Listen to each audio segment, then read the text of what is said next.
Bienvenidos, queridos amigos, a una nueva edición de este programa que se llama Marcando el Norte. Bienvenido, don José Manuel Ezpeleta. Muchas gracias otra vez.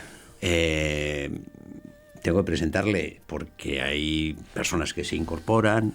Don José Manuel Ezpeleta es piloto, jubilado ya de Iberia, pero piloto, sigue siendo piloto.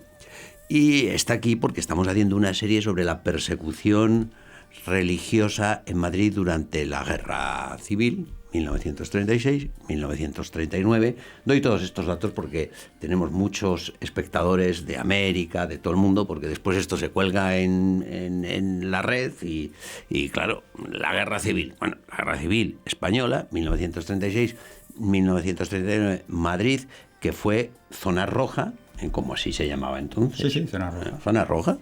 Incluso les gusta a algunos todavía. Yo tengo colegas de historia y yo soy rojo. Sí. Bueno, pues rojo, ¿qué le vamos a hacer, chico?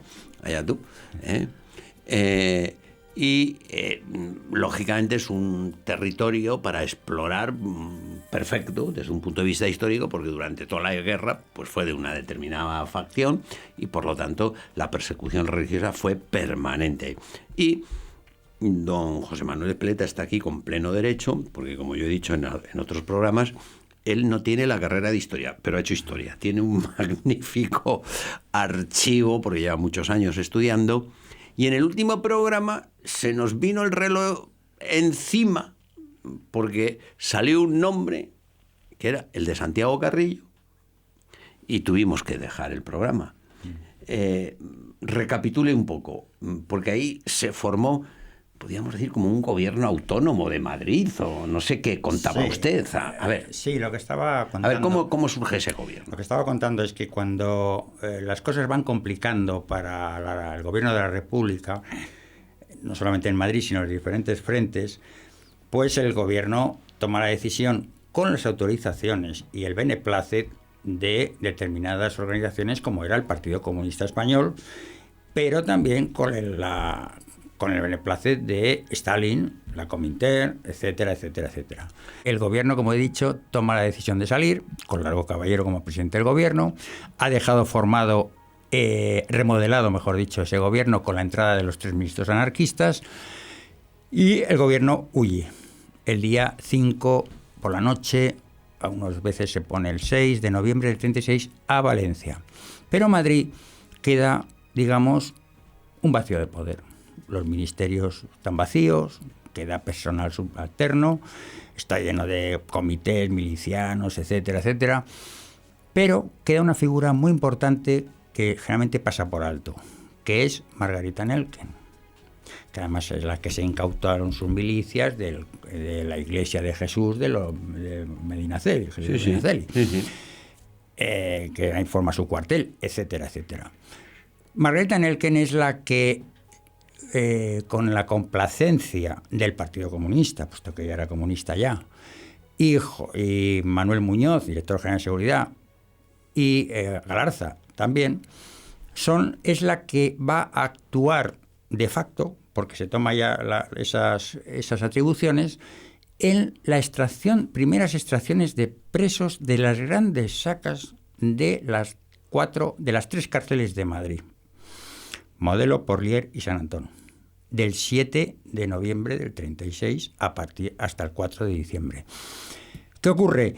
Que en esas 24 horas, 48 horas, es la que ella va a ir, como ella lo declara, está escrito por Juan García Oliver, ministro de Justicia del anarquista que antes ha entrado en el gobierno, y otros compañeros suyos, como cuentan que ella va a la Dirección General de Seguridad, se encuentran en los despachos que no hay nadie, pero se encuentran los membretes de la Dirección General de Seguridad firmados en blanco, para poner solamente el nombre de la persona.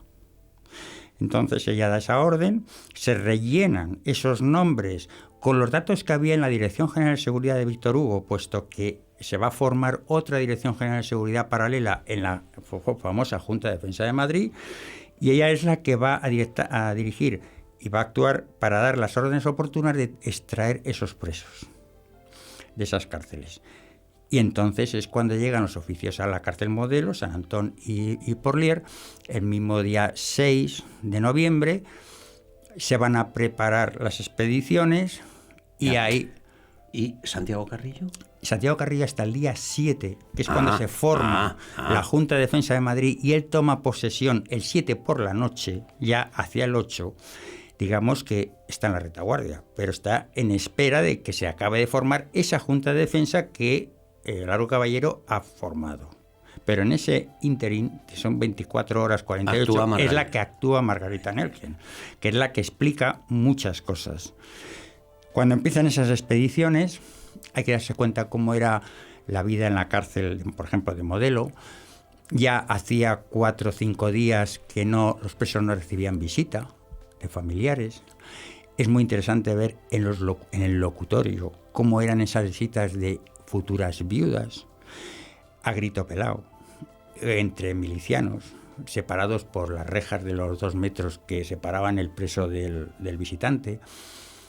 Los testimonios que hay de eso, más familiares de religiosos y sacerdotes también en esos locutorios. Y cómo los sacerdotes y religiosos y algunos laicos consolaban a ellos, a sus futuras viudas, y los sacerdotes a sus familiares. Es impresionante ver todo eso. Bueno, pues cuando llegan estas fechas y ya se empiezan a extraer presos, es muy importante ver y estudiar el tema de las sacas o expediciones, porque si uno cogiera un cronómetro y lo pulsara en el momento de que un miliciano o un jefe de galería, hablo de la cárcel Modelo o de las otras, pero sobre todo de la Modelo, en una galería empieza a cantar nombres de un listado y se empiezan a presentar, sí, ya voy, no sé qué, yo soy, tal, porque hay que darse cuenta, por otro lado, que hubo mucha gente que se cambiaron los nombres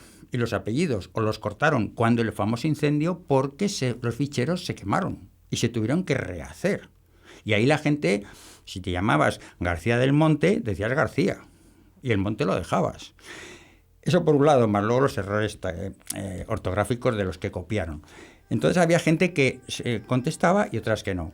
Si le damos, como he dicho, a un cronómetro, desde ese momento hasta que llegan físicamente, en este caso a Paracuellos de Jarama, que está a unos 11 kilómetros, pasando por 11 controles de carretera con sus contraseñas, aproximadamente estamos hablando de 8 a 11 horas.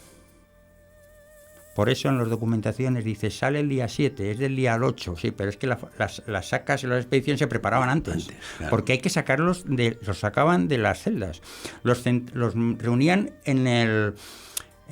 ¿cómo se llama en el centro rastrillo? Les quitaban todo. Unos los dejaban medio desnudos, otros los dejaban con lo que llevaban puesto, y otros les daban una especie de mono que era la vestimenta o guardapolvos del personal auxiliar de la cárcel, como eran los electricistas o fontaneros o lo que fuera. Es decir, eso por un lado. Luego hacía falta toda un aparato, digamos, logístico para trasladar a esos presos. Hacía falta tener las contraseñas de los controles. Hacía falta tener el conductor que se conocía las carreteras. Hacía falta tener el vehículo. Hacía falta tener gasolina. Es que estaba el frente de guerra ahí. Hacía falta tener todas aquellas milicias de vigilancia y retaguardias extraídas del Frente de Madrid, que ya estaba iniciando, para que lo vigilara. Y luego hacía falta una cosa muy importante, que es tener elegido el lugar. Y ese lugar no era por azar, sino era porque en Paracuellos en concreto había varios comités. Y estaban esos comités, como los comités de todos los pueblos de alrededor de Madrid, en íntima relación, porque eran vasos comunicantes con ese famoso Checa de Fomento o Bellas Artes, que era el comité del gobierno. Con lo cual, digamos que tenían los ayudantes y el apoyo logístico. Es decir, en definitiva, hacía falta un aparato que es enorme para hacer esas sacas y transportar esas sacas al lugar. Los primeros presos de la cárcel Modelo y Porlier llegan a Paracuellos exactamente El día 7 por la mañana, sobre las 7, 8 de la mañana, hay que darse cuenta que es noviembre y hacía bastante mal tiempo.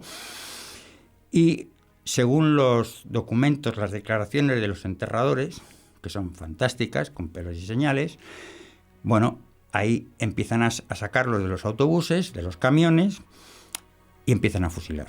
Entre el día 7 y 8 se fusilan Paracuellos unas 1000 personas. Don José Manuel, quieto parado. Santiago Carrillo, Paracuellos.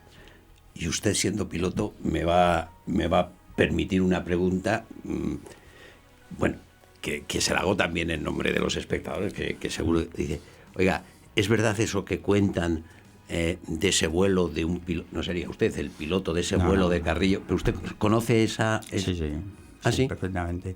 ¿La puede contar? Sí, no hay ningún problema. El hecho es que ya en el año 77, en plena transición, en Iberia había un comandante, que había sido militar, comandante Viniegra, que hacía el puente aéreo, estaba volando. ¿Le conoció usted? Sí, yo le conocí poco, pero le conocí. El que conociese a su hijo, que ha sido también comandante de Iberia y jubilado como yo hace poco tiempo.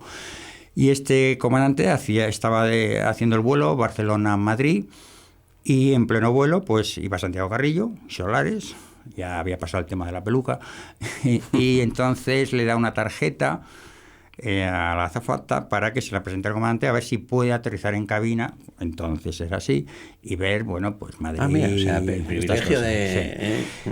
Entonces cuando de ver el aterrizaje... Claro. Entonces se la presenta al comandante Viniegra, entonces el comandante Viniegra dice, no sé qué le dijo, pero debe decir que nones, y entonces cogió el micrófono y, como se solía decir, y eso se suele decir, señor, buenas tardes o buenos días, señores pasajeros, bienvenidos a bordo, etcétera, etcétera. Le recuerdo que en la fila 23F, por eso me acuerdo, va Santiago Carrillo, genocida de Paracuellos, y que mató a mi padre. Fue así, más o menos. O sea, que fue verdad. Sí. Y según tengo entendido, por varias fuentes, pero no contrastadas, pero vamos, que seguro, bueno, Carrillo no fue a cabina, etcétera, y este comandante, por lo visto, fue expedientado después por la compañía, pero no sé cuánto, sé poco tiempo, pero no sé cuánto. Y por varias fuentes lo tengo, pero no está contrastado. Pero el hecho es que Carrillo, ese hecho de Carrillo es verdad. Ya, o sea, tenga usted en cuenta que el lema, ¿se acuerda usted el lema del Consejo Superior de Investigaciones Científicas? Era o crece o muere. O crece o muere. Y entonces gobernaba la UCD o muere, ¿no? UCD o muere. Sí. Y entonces, como no cedió el comandante, pues expedientado, claro. Si es que esto era la transición. Sí.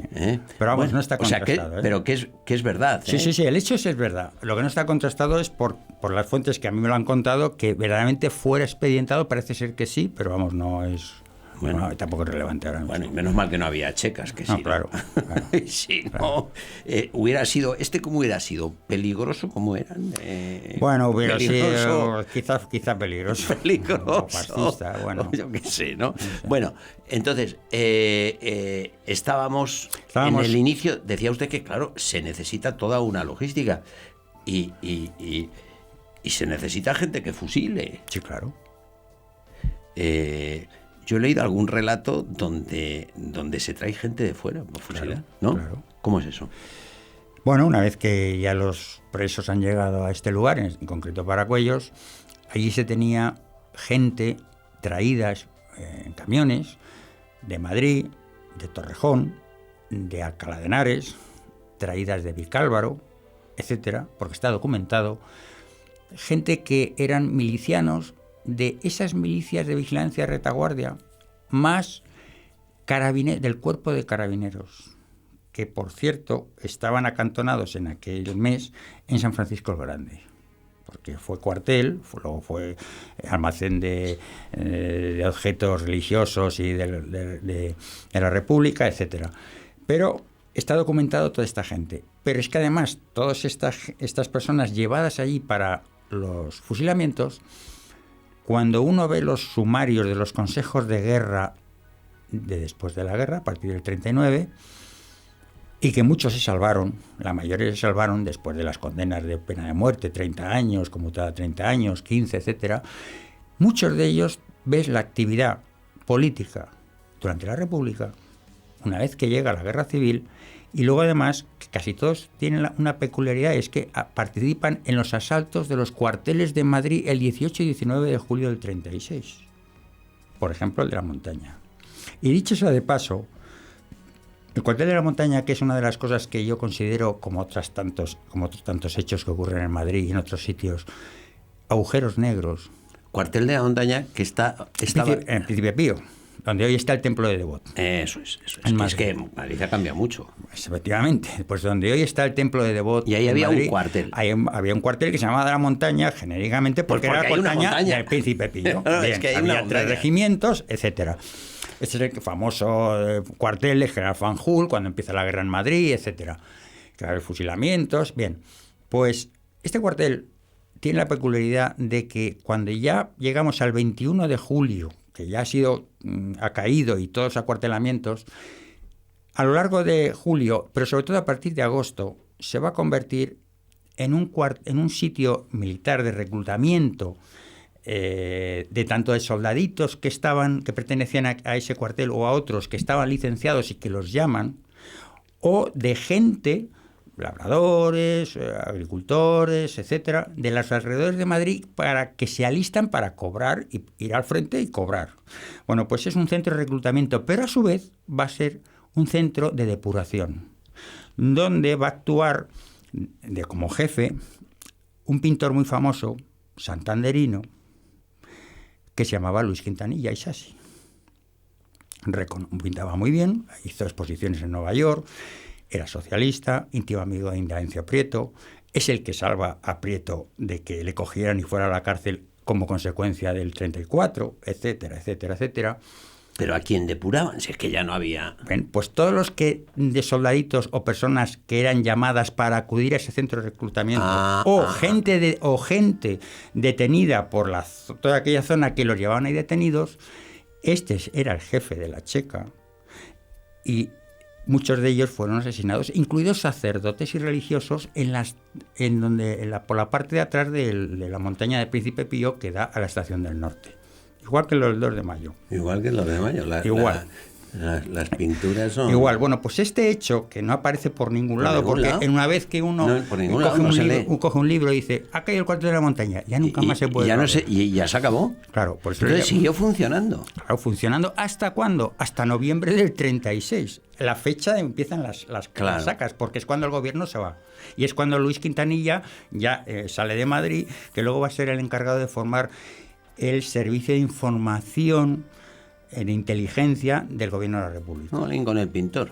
Luego ya se exilió y tal, escribió un libro muy famoso que cuenta bastantes falsedades sobre la toma del Alcázar de Toledo, que él fue allí. Él habla del padre Camarasa, por ejemplo, porque hubo también sacerdotes republicanos, como el padre Camarasa. O por ejemplo, Leocadio Lobo, que era un sacerdote párroco de la iglesia de San Ginés de Madrid. Totalmente bascularon al lado republicano, además lo defendieron. Y además eran defendidos por la República, los ponían como iconos. ¿Cómo se concilia eso que acaba usted de decir con esa otra cosa que se dice de que no hubo ningún... no me sale la palabra ahora, ningún apóstata, Bien, no está demostrado que hubiera, mejor dicho, ninguna apostasía por parte de ningún religioso o religiosa o laico consagrado desde que fue detenido hasta su ejecución. Otra cosa es parte minúscula, porque fueron 5 o 6 nada más, del clero regular, es decir, sacerdotes de parroquias o adscritos a parroquias, que ya tenían el pozo republicano y que cuando llega la guerra dicen, no, yo no estoy de acuerdo con esto y yo sigo adscrito a la República, además colaboro con ellas. Por ejemplo, como he dicho antes... o sea, el padre Camarasa. El padre Camarasa ¿Qué hacía este bendito padre? Es el elegido que además va con... Porque, ¿cómo vivía este en Madrid? Bueno, pues claro, vivía en Madrid clandestino, pero no pasaba las penurias ni ni digamos las necesidades del clero que sí estaba perseguido. Este fue el elegido por parte del gobierno, con Laro Caballero, la aceptación de Laro Caballero, para ir a, digamos, a ver si convencía a General Moscardo y a los que estaban dentro de rendirse. Que es más, que va con Núñez Morgado, creo que recordar que era el embajador de Argentina o de Chile, aquí en Madrid. Es decir, hay una serie de sacerdotes, muy poquitos, fueron, no sé, 7, 8 nada más, que es que además escribieron libros, algunos de ellos interesantísimos, de cuál era su visión de la República y el fascismo. Todos ellos terminaron fuera exiliados y murieron casi todos en el exilio. Y ahí tenemos estos casos. Bueno, pues lo que estaba diciendo es que ahí intervienen también en lo que... Cuartel de la Montaña ha salido porque había sacerdotes, claro, también. Y ahí hay sacerdotes y religiosos que los matan, detenidos en todas aquellas zonas. Dicho sea de paso, la checa del Cuartel de la Montaña, que era un sótano de la parte del regimiento de zapadores, se le llamaba coloquialmente por la gente del barrio de Argüelles y toda esta zona la checa de Rosales. Ah, claro. ¿Por qué? Porque era de Rosales. Uno va a buscar checa de Rosales y no la encuentra, pero era de Rosales. Igual que la de Alonso Heredia, cerca de la prolongación de Diego de León, todavía existe el edificio, se llamaba la checa del Castillo. ¿Por qué? Porque tenía una terraza y tenía una barandilla de forma de almenas. Esa es una de las checas que hubo más torturas contra mujeres. Se le arrancaban las uñas, se le hacían, les pinchaban con agujas, hay muchas mujeres que las quemaban. Eso no era nada nuevo, puesto que a Sor Petronila la quemaron los pechos en la checa de Marqués de Cubas en agosto del 36. De esto podríamos hablar largo y tendido, pero ciñéndonos a las sacas famosas... Bueno, estábamos en no sé si ha acabado con el Cuartel de la Montaña. Sí, bueno, el Cuartel de la Montaña... Nos quedan 2 minutos. Vale, el Cuartel de la Montaña... Por acabar con este tema y dejar esto para otra oportunidad. Eso es la anécdota de que hay cosas que siguieron funcionando y en ninguna parte aparecen. Y no aparecen. Pues como eso, con respecto a las sacas que terminaron en paracuellos de estas cárceles... Hay cantidad de episodios que son interesantísimos. Y uno de ellos, por ejemplo, ya que es el tema religioso de la persecución religiosa, sí, es cómo se confesaron por parte de sacerdotes y religiosos presos de esas celdas que salieron a paracuellos, cómo otros sacerdotes dieron la solución cuando los presos miraban por la mirilla del chapado de la puerta, que los conocían, o cómo cuando llegan a paracuellos piden que les fusilen los últimos para dar la solución a cuanta más gente mejor. Claro. Exacto. Que esos hay varios hechos. Y eso está documentado por los mismos milicianos que fusilaban allí, que luego cantaron por soleares en los sumarios de después de la guerra. Por eso no solamente es tan importante lo que antes hemos dicho, lo que en otro programa dijimos que era archivo de causa general, sino otros archivos que complementan el hecho histórico en concreto. Ya. Bueno, entonces tenemos todo el escenario, y yo no sé, sí, ha surgido lo del Cuartel de la Montaña, porque le preguntaba por la gente que iba ahí, decía que cogían gente de los pueblos, soldaditos, y entonces ahí ha surgido como el Cuartel de la Montaña sigue como cuartel y como centro de reclutamiento. Y de depuración. También. No solo militar, claro, sino de todo lo que caía por correcto. Correcto. Y a partir de ahí hemos... pues mire usted, la primera vez que yo oigo hablar de este tema. O sea, no sabe cuánto se lo agradezco. Bueno, nos quedan por recapitular, pero claro, es que veo y no nos va a dar tiempo. Nos quedan 2 grandes temas. Paracuellos yo creo que es un programa, ¿no? Y ha habido una mención que usted ha hecho en algún programa muy de pasada, que yo no sé si tendrá un programa, que son embajadas, legaciones. Correcto. porque ahí hay mucha historia. También hay muchísima historia, porque lo importante es saber y ser conscientes de que todos los hechos están interrelacionados. Todos son vasos comunicantes. No se puede hablar de una manera monográfica, cárceles, embajadas, oratorios, checas. No. Todo está interrelacionado y todo está intercomunicado, tanto por los protagonistas como por las víctimas o por los documentos que enseñan y te dicen cómo funcionaba todo esto y cómo intervenía cada organismo, una embajada o el delegado de la embajada, con el jefe de la Dirección General de Seguridad o con el ministro tal o lo que sea. Y ahí están las expediciones, donde hay cantidades religiosos, sacerdotes importantes. Por ejemplo, entramos en la figura de San José María Escrivá de Balaguer, Álvaro de Portillo, en fin, de muchos que estuvieron en embajadas, refugiados. Previamente algunos, y muchos de ellos estuvieron antes detenidos, estuvieron en cárceles o en Dirección General de Seguridad, etcétera, y lograron refugiarse en embajadas o que directamente se refugiaron. Se nos echa el reloj encima. Tendremos que dedicarle otro día. Otro día. Esto va creciendo, ¿qué le vamos a hacer? Va creciendo, pero está muy interesante, y es solo un resumen, porque es que es un pozo sin fondo, y son muchos años de investigación, y son muchos documentos los que él tiene, y son muchas las gracias que yo le tengo que dar por todas estas cosas que él nos cuenta. Muchísimas gracias, don José Manuel. Muchísimas gracias a ustedes, queridos amigos, por habernos acompañado. Decirles que nosotros, a cambio, nos vamos a poner a trabajar para que dentro de pocos días le podamos ofrecer una nueva edición de este programa que se llama Marcando el Norte.